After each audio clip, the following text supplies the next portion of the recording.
ఇంటింటికి వెళ్లి పింఛను పంపిణీ చేసే సమయంలో లబ్ధిదారుల కళ్లల్లో ఆనందాన్ని చూస్తుంటే చాలా సంతోషంగా ఉందని మంత్రి పొంగూరు నారాయణ సతీమణి పొంగూరు రమాదేవి వ్యాఖ్యానించారు.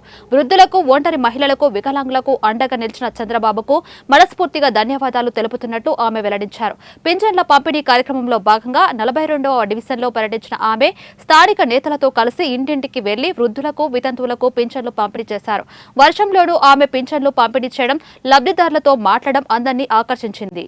931 మందికి ఈ డివిజన్లో పెన్షన్దారులు ఉంటే దానికి గాను 39,31,000 రూపాయలు డిస్ట్రిబ్యూషన్ చేయటం జరుగుతోంది.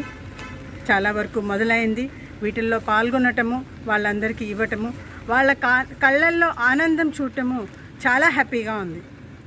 ఒక మహిళ అయితే అమ్మ చెప్పారు, వాళ్ళ బిడ్డ ఇంట్లో ఉన్నారు, వికలాంగుడు, చెప్పారు 6,000 ఇస్తాము అని చెప్పిన మాటని నిలబెట్టుకొని అదే రకంగా ఇస్తున్నారమ్మా. ఇది మాకు చాలా సంతోషంగా ఉంది అని.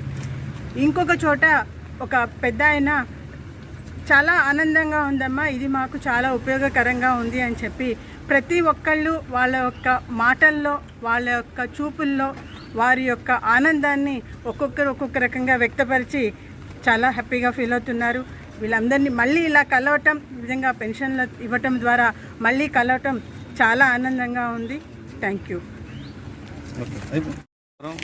ఈరోజు 42వ డివిజన్లో మంత్రివర్యులు పొంగూరు నారాయణ గారి సత్యమణి రమాదేవి గారు మేడం గారు మా డివిజన్ ఎన్నుకొని